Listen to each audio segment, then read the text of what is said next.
மரத்துல பறவைகளுடைய கூடு இருந்துச்சு.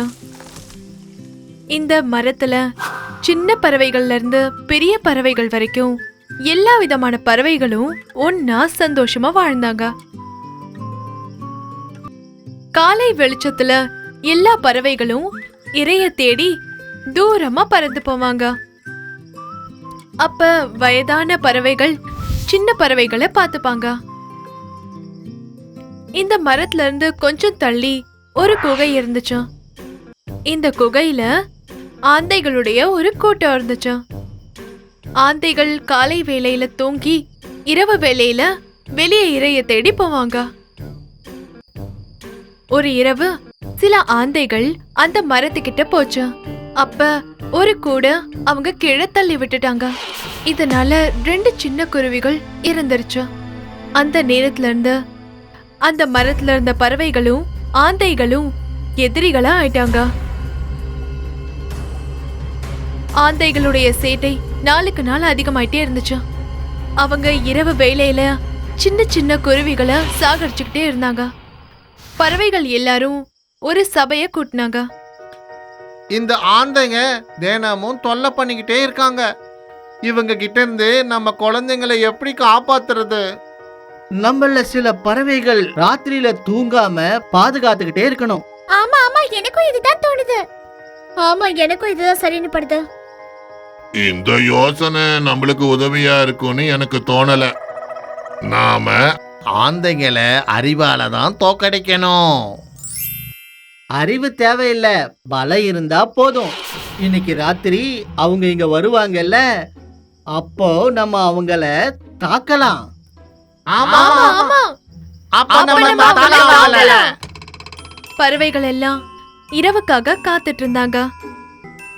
ராத்திரி ஆனதும் ஆந்தைகள் பறவைகளை தாக்க வந்துட்டாங்க. அந்த மரத்துடைய பறவைகளும் ஆந்தைகளை தாக்குனாங்க. இதுதான் உங்களுக்கு எல்லாருக்கும் கடைசி இரவு. பறவைகள் தாக்குனாங்க. ஆனா ஆந்தைகள் கிட்ட அவங்களால சரியா சண்டை போட முடியல. ஏன்னா இரவு நேரத்துல பறவைகளால ஆந்தைகளை பார்க்க முடியல. ஆனா ஆந்தைகளால இரவு நேரத்துல நல்லா பார்க்க முடியும்ன்றதுனால பறவைகளை சுலபமா தோக்கடிச்சிட்டு அவங்க தன்னுடைய குகைக்கு திரும்பிட்டாங்க. அடுத்த நாள் விடிஞ்சிருச்சு. எல்லா பறவைகளும் ரொம்ப சோகமா இருந்தாங்க. அப்ப வயதான காக்கா சொல்லுச்சு, ஆந்தைங்களை தோக்கடிக்கிறது அவ்வளவு சாதாரணமான விஷயம் இல்லைன்னு நான் சொன்னேன் இல்லையா? இதுல பலம் தேவையில்லை, அறிவுதான் தேவை. அப்படின்னா நீங்களே ஏதாவது வழிய சொல்லுங்க. வயதான காக்கா யோசிச்சது. சரி, நான் சொல்றத எல்லாத்தையும் நீங்க அப்படியே பண்ணணும். வயதான காக்கா எல்லா பறவைகள் கிட்டையும் ஒரு யோசனை சொல்லுச்சா. அதுக்கப்புறம் அங்க இருந்த பறவைகளும் அதை ஏத்துக்கிட்டாங்க. எல்லா பறவைகளும் அந்த வயதான காக்காவை திடீர்னு தாக்க ஆரம்பிக்கிறாங்க. நீங்க துரோகி. பறவைகளுடைய தாக்குதலால வயதான காக்கா ரொம்ப காயப்பட்டுருச்சு. வயதான காக்கா பறந்து போய் ஆந்தைகளுடைய குகைக்கு முன்னாடி உட்காந்துச்சு. ஆந்தைகளின் ராஜாவே, நீங்க எனக்கு உதவி செய்வீங்களா? என்ன வேணும்? நீங்க ரொம்ப சக்தி வாய்ந்தவரு. தயவு செஞ்சு என்னையும் உங்க இடத்துல தங்க விடுங்களேன். இந்த பறவைங்க என்ன சாகடிச்சிருவாங்க போல இருக்கு. ஆனா இவங்க எல்லாம் உங்க நண்பர்களாச்சே, அவங்க ஏன் உன்னை சாகடிக்க போறாங்க? உங்களாலதான். என்னாலயா? ஆமா, உங்களாலதான்.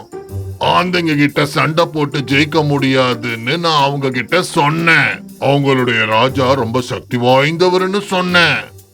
ஆனா அவங்க என்ன துரோகின்னு சொல்லிட்டு என்ன அடிச்சு துரத்திட்டாங்க. இப்ப நீங்களே சொல்லுங்க, அப்படி நான் என்ன தப்பா சொல்லிட்டேன்? நீ ரொம்ப சரியாதான் சொல்லிருக்க. ஆந்தைகளின் ராஜா தன்னை புகழ்ந்ததை கேட்டு ரொம்ப சந்தோஷப்பட்டான். இன்னையிலிருந்து உன்னை பாதுகாக்கிறது என்னுடைய பொறுப்பு. இதுக்கப்புறம் உன்னை யாராலையும் தொட முடியாது. ரொம்ப நன்றி. உங்களுக்கு பெரிய மனசு ராஜா. உங்ககிட்ட இருந்து எனக்கு இன்னொரு உதவி தேவை. சொல்லு. என்னால உங்கள மாதிரி குகைக்குள்ள இருக்க முடியாது. அதனால ராஜா, உங்க குகைக்கு வெளியிலேயே ஒரு கூடை கட்டிக்கிட்டு நான் இருக்கிறதுக்கு உங்க அனுமதி எனக்கு தேவை. சரி சரி கட்டிக்கோ, எந்த பிரச்சனையும் இல்ல. வயதான காக்கா நாள் முழுக்க அலைஞ்சு திரிஞ்சு காஞ்ச மரக்குச்சிகளை எடுத்துட்டு வந்து சேமிச்சது. தினமும் ஆந்தைகள் ராத்திரி நேரத்துல வெளியே வரும்போது, வணக்கம் ராஜா. இன்னைக்கு நீங்க ரொம்ப பலசாலியா தெரியுறீங்க.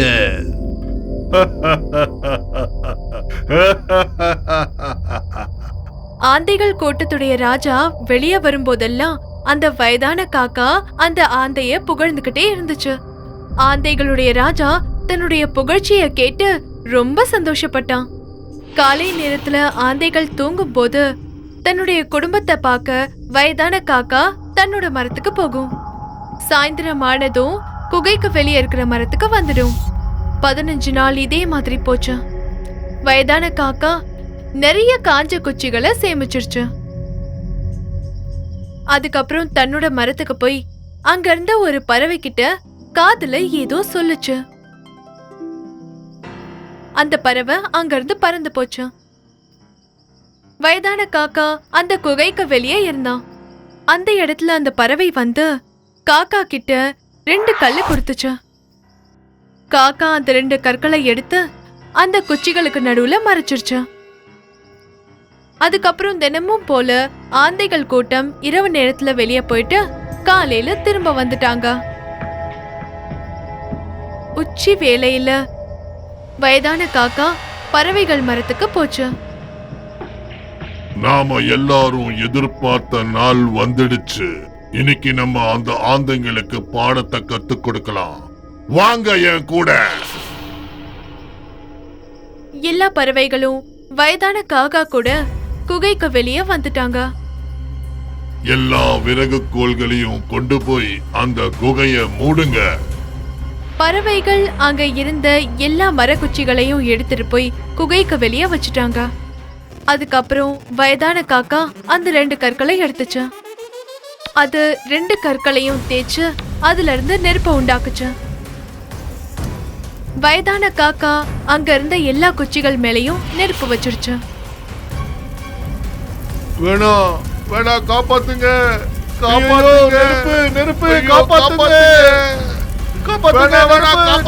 காப்பாத்துங்க. ஆந்தைகள் எல்லாரும் குகைக்குள்ளேயே எரிஞ்சு சாம்பல் ஆயிட்டாங்க. பறவைகள் சந்தோஷப்பட்டாங்க. வயதான காக்காவுடைய புத்திசாலித்தனத்தால அவங்களுக்கு வந்த ஆபத்து அவங்கள விட்டு போயிடுச்சு. ஆந்தைகளின் ராஜா வயதான காக்காவை நம்பி ரொம்ப பெரிய தப்பு பண்ணிடுச்சு. இதனாலதான் எப்பவும் நல்லா யோசிச்சு ஒருத்தவங்கள நம்பணும்னு சொல்வாங்க. ஹாய், நான் தான் ஷைனி. என்ன இந்த மாதிரி நீங்க பார்க்கணும்னா இந்த வீடியோவை கண்டிப்பா ஷேர் பண்ணுங்க. அப்புறம் இந்த சேனலையும் சப்ஸ்கிரைப் பண்ண மறந்துடாதீங்க.